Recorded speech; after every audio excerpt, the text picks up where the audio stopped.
ओम नमः सिद्धेभ्यः। ओम नमः सिद्धेभ्यः। ओम नमः सिद्धेभ्यः। ओम नमः सिद्धेभ्यः। ओम नमः सिद्धेभ्यः। ओम नमः सिद्धेभ्यः।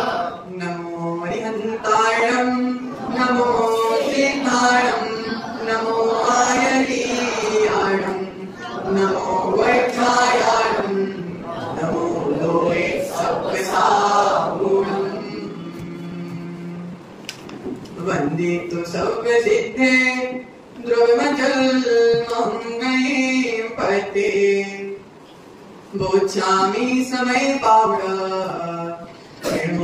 स्वीके वेलीगलम। मेरे पवित्र मन में गुरुदेव आओ, मैं शास्त्र वाचन करूं प्रतिपाद गाओ। हरिहंत भाषित सभी श्रुत देवताओ, क्या बोलना अब मुझे तुम ही बताओ। क्या बोलना अब मुझे तुम ही बताओ। धीरे से जय बोलना है। जय बोलिए देवादिदेव 1008 श्री हंसनाथ भगवान की जय। अच्छा आज्ञा कर। जय बोलिए देवादिदेव 1008 शीतलनाथ भगवान की जय। जय बोलिए देवादिदेव 1008 24 शीतलनाथ भगवान की जय।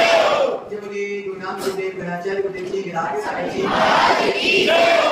जय बोलिए देवादिदेव 1008 का परम पूज्य आचार्य भगवत श्री विशुद्ध सागर जी महाराज की जय। जय बोलिए आचार्य भगवत गुरुवर विभव सागर जी महाराज की जय। अहिंसामय विश्व जय की जय। श्री सागर जी महाराज की जय। जब धीरे से इतना तेज बोलोगे तो कितना तेज। सम्यक दर्शन ज्ञान चारित्र ही मोक्ष का मार्ग है। और सम्यक दर्शन ज्ञान चारित्र का उपदेश देने वाली मां जन्मानी देवी जी एवं सम्यक दर्शन ज्ञान चारित्र के मार्ग पर प्रोत्साहित करने वाले एवं मार्ग में बढ़ाने वाले ऐसे महान गुरु के चरणों में प्रियात्मन बाह्य भावनाओं की चर्चा चल रही थी। पर चलते 11 भावनाओं की चर्चा हो चुकी है। आज अपन 12वीं अर्थात अंतिम भावना की चर्चा करने के लिए उपस्थित हुए। धर्म भावना हमसे एक बहुत बड़ी बात कहने के लिए आई है। दीक्षित भाई, धर्म भावना हमसे कह रही है कि जब तक हम कर्मों के बंधन को महसूस नहीं करेंगे, जब तक हम कर्मों के बंधन से छूटने का प्रयास भी नहीं करेंगे, जब तक जीव चिंतन नहीं करेगा दिलीप भाई कि मैं कर्मों से बंधा हुआ हूं, मैं कर्मों के द्वारा जकड़ा हुआ हूं, मैं कर्मों की जंजीरों से लिपटा हुआ हूं, जब तक जीव यह चिंतन नहीं करेगा, जब तक कर्मों की जंजीरों को तोड़ने का प्रयास भी नहीं करेगा। प्रियात्मन, कर्म सिद्धांत को समझो। मोक्ष कर्म सिद्धांत को समझो कि बंधन तूने किया है तो निर्जरा भी तुझे ही करना है।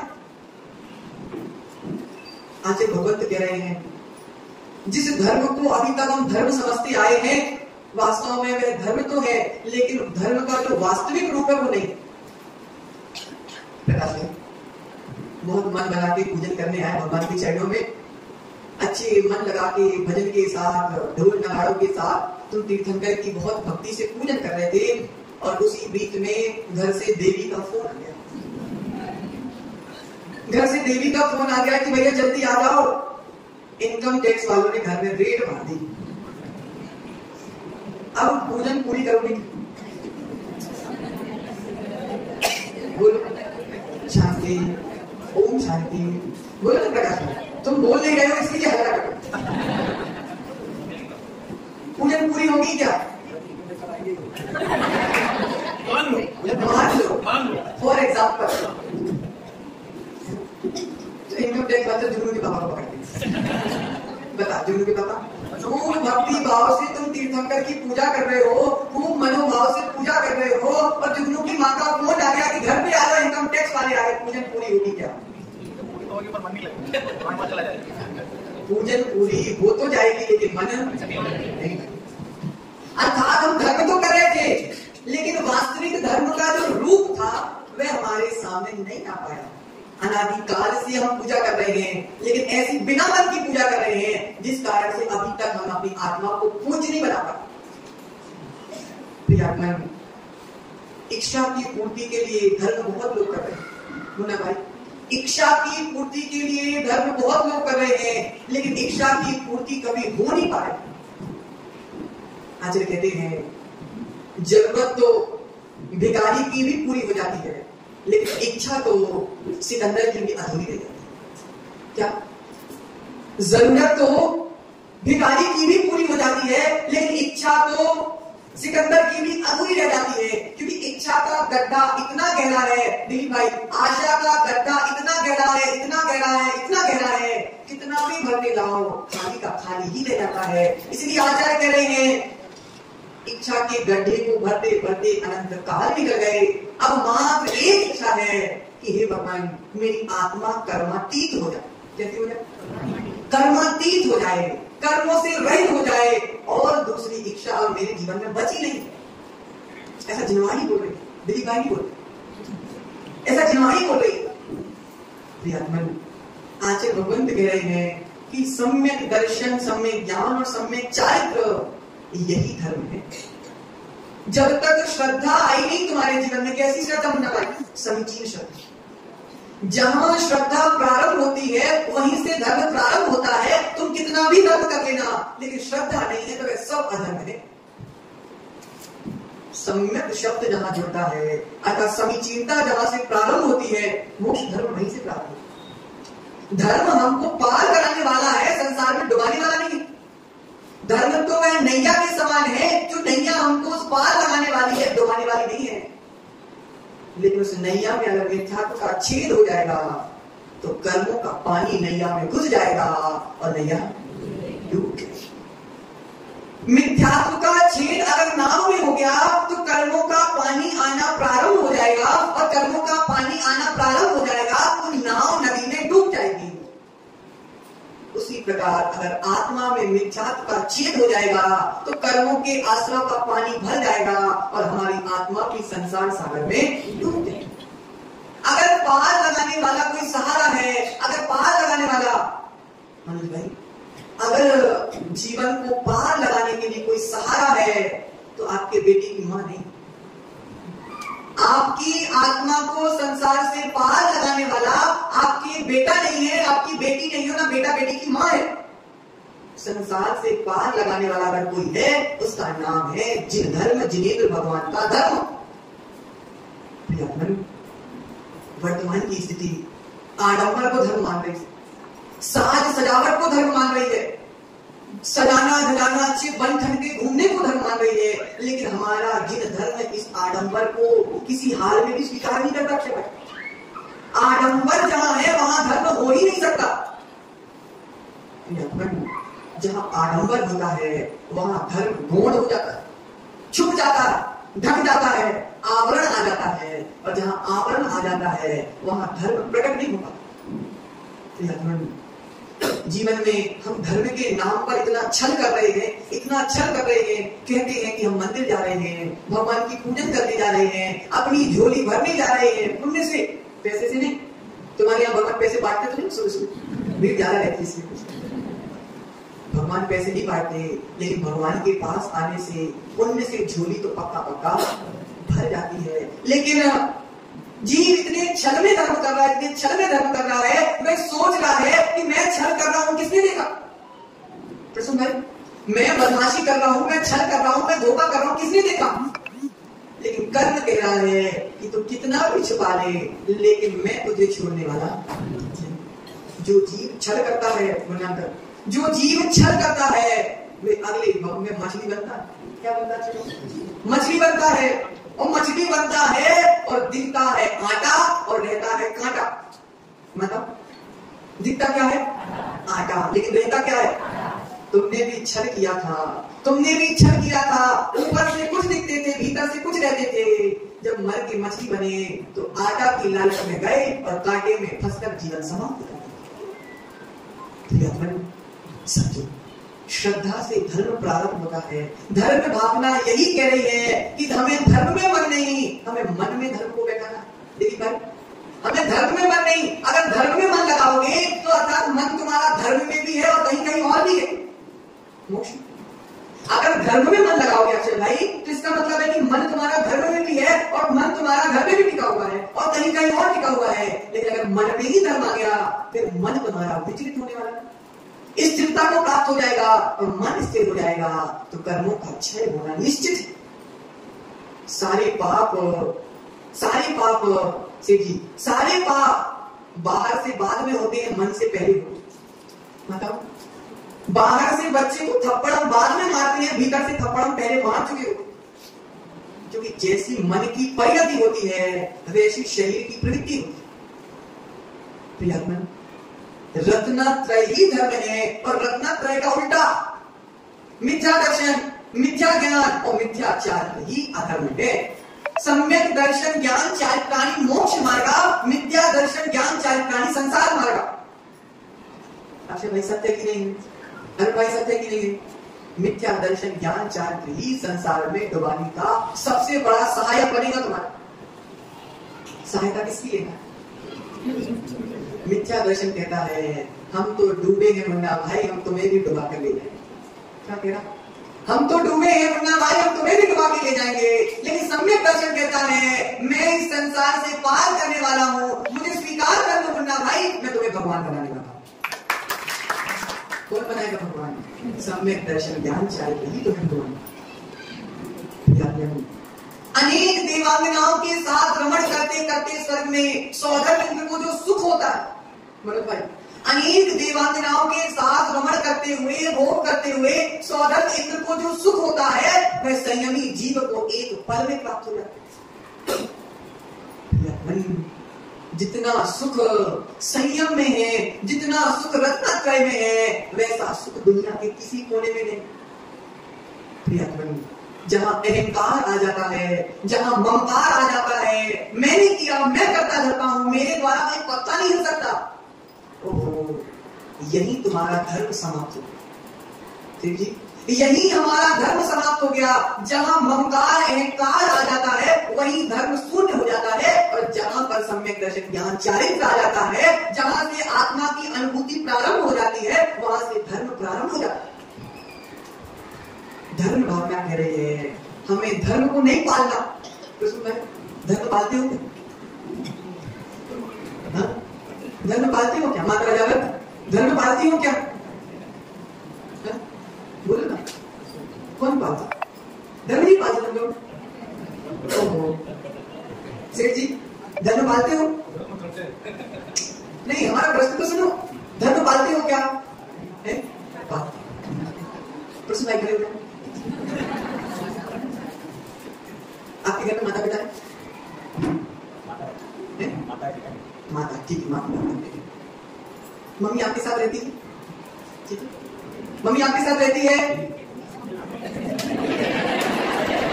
ओ अब उत्तर देना, मम्मी आपके साथ रहती है? बोलो ना। अब आप उत्तर दो कि मम्मी आपके साथ रहती है कि आप मम्मी के साथ रहती है?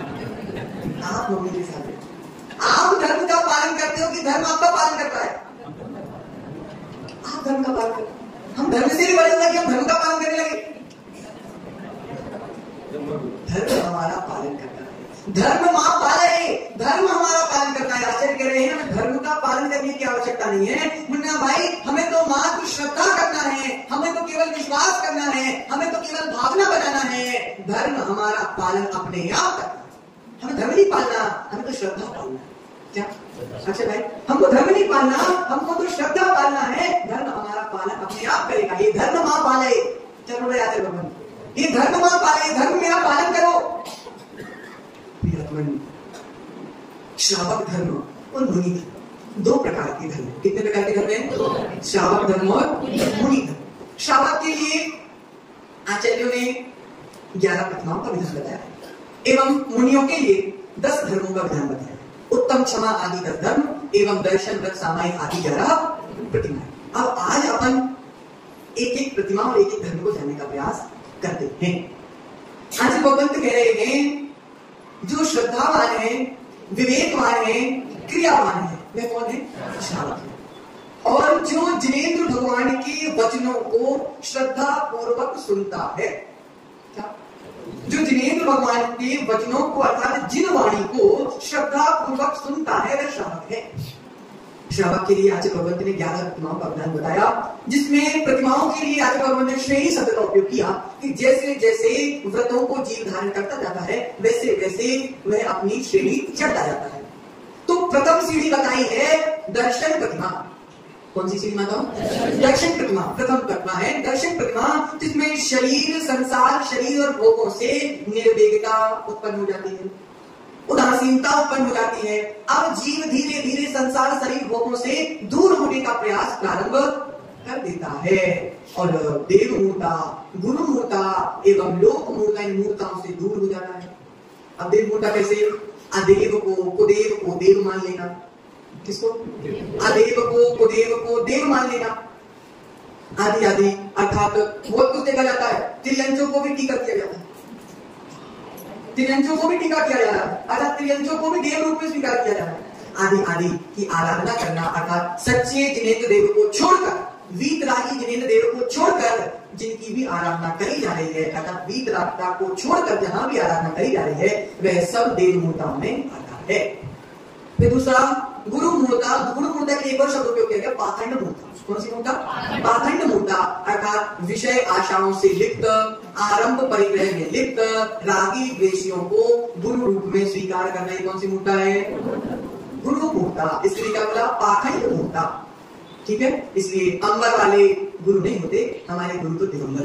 कौन होते माता? दिगंबर होते हैं। ठीक है, उसके बाद अगला क्या है? लोक मूर्ता। अब लोक मूर्ता क्या है? कुएं की पूजा करना, नदी की पूजा करना, तालाब की पूजा करना, और सबसे बड़ी मूर्खता तो जगह दुकान बंद करी, ताली के पैर पड़ना। सत्य की नहीं है माता? होता है कि नहीं होता?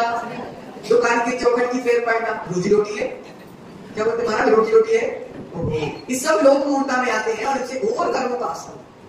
ठीक है, और ये हो गया पहली प्रतिमा का स्वरूप अर्थात संसार, शरीर, भोगों से विरक्ति एवं मूर्ताओं से रहित। अर्थात दूसरी जगह पे ऐसा शुद्ध जल का त्याग भी बोलते हैं कई लोग, अर्थात शूद्रों के हाथ का जल नहीं पीना, है ना। तो शुद्ध जल का त्याग कर दिया है, वो बाहर कोई भी कुछ भी नहीं ले सकता, उसको घर का शुद्ध भोजन ही करना पड़ेगा। पहली प्रतिमा का स्वरूप समझ में आया, दर्शन प्रतिमा का। अब दूसरी प्रतिमा है व्रत प्रतिमा। 5 अनुव्रत, 3 गुणव्रत और 4 शिक्षा व्रत। इन 12 व्रतों का पालन करने वाला जीव दूसरा प्रतिमा का धारी होता है और इसी दूसरी प्रतिमा से अक्षय व्रती संज्ञा प्रारंभ हो जाती है और यहाँ से गुण स्थान 5वां हो जाता है। ठीक है, उसके बाद तीसरी प्रतिमा सामायिक प्रतिमा अर्थात तीनों संधि काल में। संधि काल बताया था हमने, 2 संधि काल सब बताया। संधि काल अर्थात जब रात खत्म हो रही हो, दिन प्रारंभ हो रहा हो, एक संधि काल। फिर जब दिन खत्म हो रहा, दोपहर प्रारंभ हो रही, दूसरा संधि काल। और जब दोपहर खत्म हो रही हो, शाम प्रारंभ हो, तीसरा संधि काल। इन तीनों संधि काल में कम से कम 48 मिनट के लिए धर्म ध्यान करना, देव वंदना करना, प्रभु का चिंतन करना, आत्मा का चिंतन करना सामायिक प्रतिमा के अंतर्गत आता है। दूसरी प्रतिमा वालों को 2 टाइम की सामायिक करना अनिवार्य है, सुबह और शाम की। लेकिन तीसरी प्रतिमा वालों को तीनों काल की सामायिक करना अनिवार्य है। फिर चौथी प्रतिमा पुष्पोवास प्रतिमा अर्थात पर्व के दिनों में, अर्थात अष्टमी, चतुर्दशी आदि अष्टांगिका पर्वों में, पर्वों के दिनों में 3 प्रकार के उत्कृष्ट, मध्यम और जघन 3 प्रकार के पुरुष आते हैं। उत्कृष्ट में आता है सप्तमी का उपवास, अष्टमी का उपवास और नवमी का उपवास। ठीक है, उत्कृष्ट में 2 एकासन 1 उपवास। सप्तमी का उपवास नहीं, सप्तमी का एकासन, अष्टमी का उपवास और नवमी का एकासन। उसके बाद मध्यम जघन में आता है तीनों एकासन, है ना। एक उपवास मध्य बता रहे हैं कि उत्कृष्ट में आता है सप्तमी और नवमी का एकासन, अष्टमी का उपवास। फिर मध्यम में केवल और केवल अष्टमी का उपवास और जघन्य में तीनों एकासन, एक एकासन। अच्छा, एक एकासन तो वैसे लगभग श्रावक 3 एकासन के माध्यम से कर लेते हैं और कोई करता है तो अष्टमी, चतुर्दशी को उपवास और एक दिन पहले और एक दिन बाद को एकासन। तो ये पुष्पोवास प्रतिमा का स्वरूप है। ठीक है, उसके बाद फिर पांचवी प्रतिमा है सचित त्याग प्रतिमा, योनि भूत सचित बीज आदि को अर्थात सेंगे फल को खा लेना, नहीं तो छिन्न भिन्न। सचित त्याग प्रतिमा का जो धारी श्रावक होता है वो कोई भी फल को सब्जी आदि को सेंगा नहीं खाता, उसको छिन्न भिन्न करके उसका भीतर का शोधन करके ही ग्रहण करता है। ठीक है। उसके बाद अगला है रात्रि भोजन त्याग। तो रात्रि भोजन त्याग प्रतिमा का स्वरूप ध्यान से समझना। रात्रि का भोजन त्याग करना ये तो है, साथ में कैसे त्याग करना, कृत कारिक और अनुमोदना। कैसे त्याग करना, कृत कारिक और अनुमोदना, अर्थात ना खाऊंगा ना खिलाऊंगा ना खाने वाले की अनुमोदना करूंगा, वही सच्चा स्वरूप है रात्रि भोजन त्याग प्रतिमा का। उसके बाद सातवीं प्रतिमा कौन सी, ब्रह्मचर्य प्रतिमा, अर्थात मन से वचन से काय से कृत कारिक अनुमोदना से पुरुष का स्त्री से, स्त्री का त्याग और स्त्री का पुरुष से किसी भी प्रकार का संबंध, व्यवहारिक संबंध अर्थात जो भी संबंध स्त्री और पुरुष के बीच में रहते थे वो सारे संबंधों का आजीवन त्याग, कैसे कृत कारिक अनुमोदना और मन वचन का। ठीक है।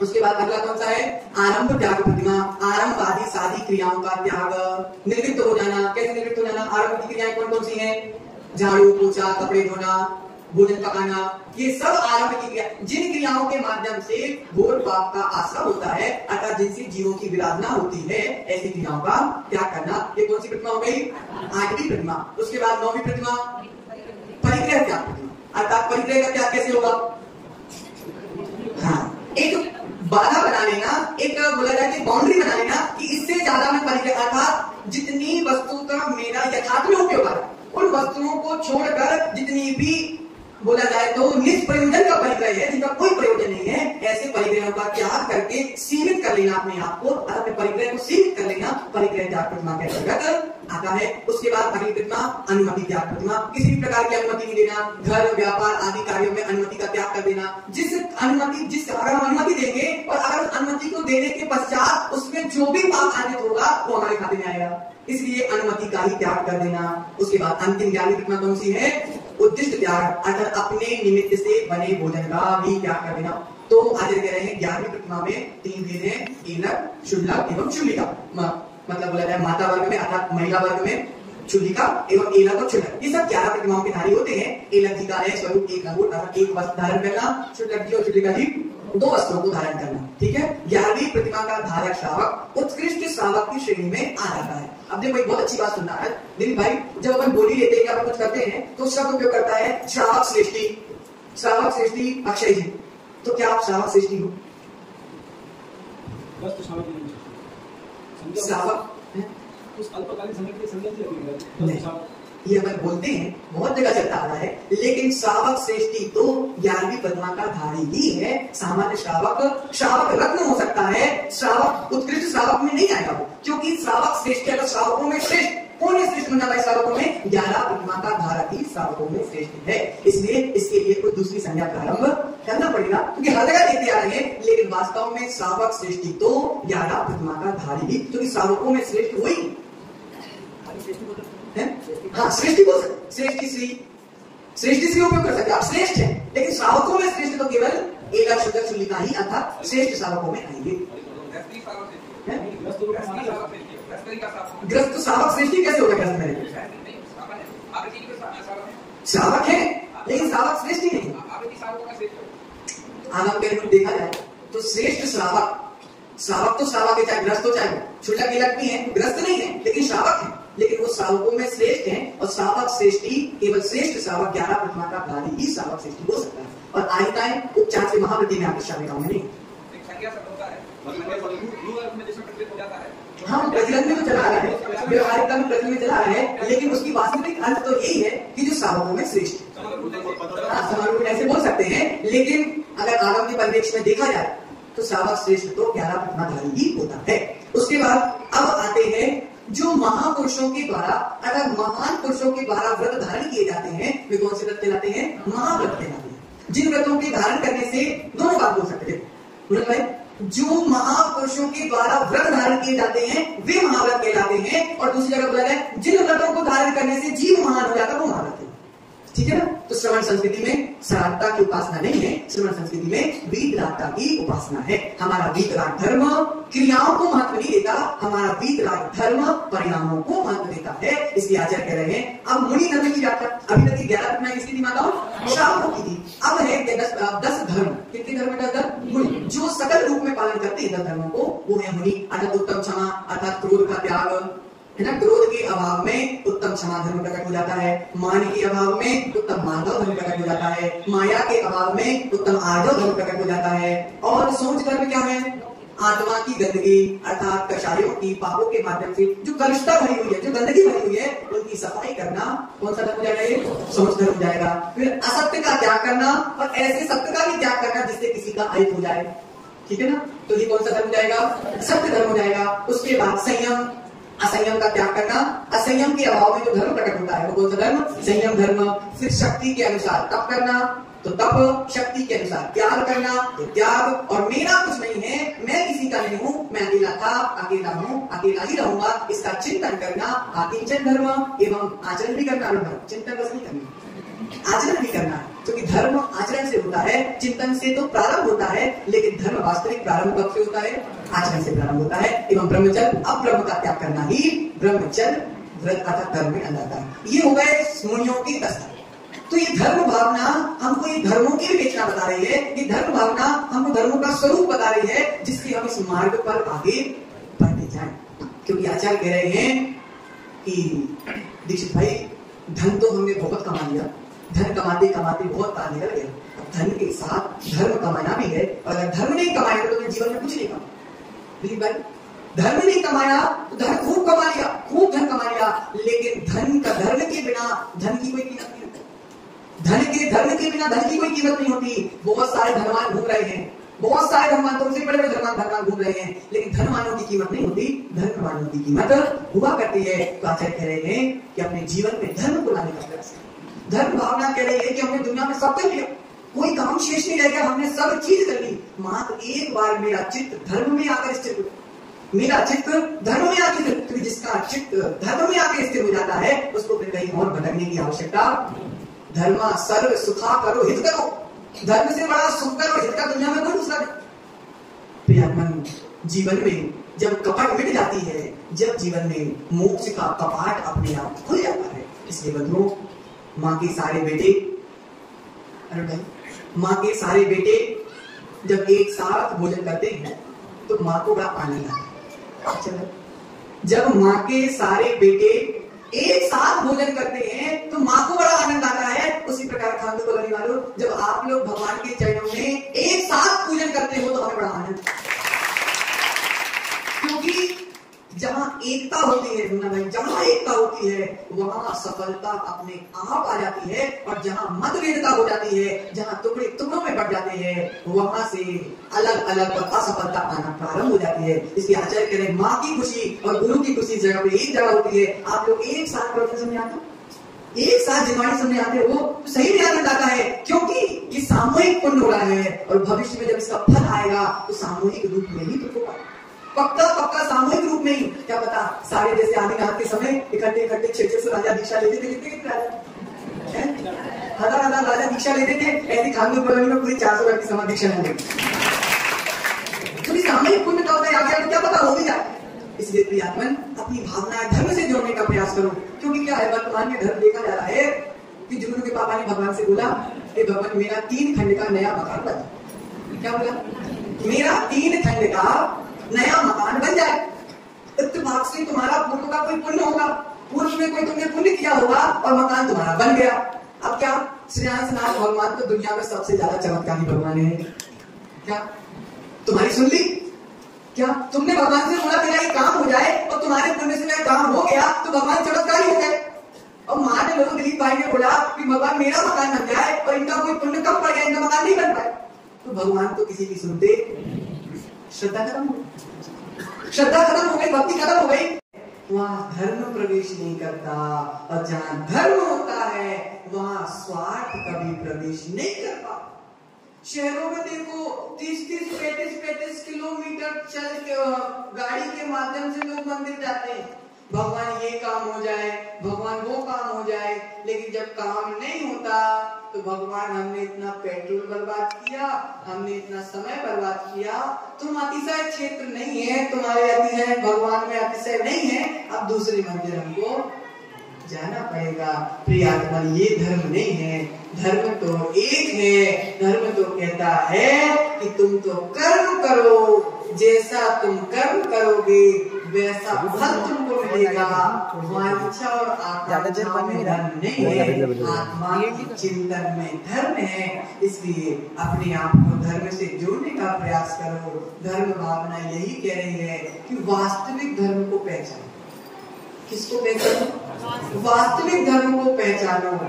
हमने खूब पूजन करी, खूब अभिषेक किया, खूब गुरुओं का सानिध्य प्राप्त किया, खूब चिन्हवाणी सुनी, ये धर्म तो है, लेकिन धर्म का बाहरी रूप मेरे भीतर की कषायों में कितनी मंदता है, मेरे भीतर के परिणामों में कितनी समता आई, मेरे भीतर के परिणाम कितने संभल गए, मेरे जीवन से कितने बुरे परिणाम भाग गए।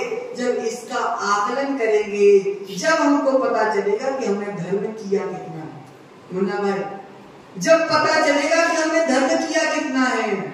सामायिक करते हो तो सामायिक में चिंतन करो कि मैंने आज कितने गंदे काम किए, कहां कहां मेरे भाव खराब हुए और कहां कहां मेरे भाव उज्जवल हुए। आज मेरी गलतियों की संख्या 50% है, तो कल मेरी गलतियों की संख्या 40% हो जाना चाहिए। तब तुमने आज धर्म किया, तब तुमने धर्म किया, जब तुमने धर्म को जीवन में उतारा, जब धर्म प्राप्त। इसलिए अपने आप को बाहरी रूप से तो जोड़ना है, क्योंकि बिना बाहर से जुड़े भीतर से जुड़ा नहीं जाता।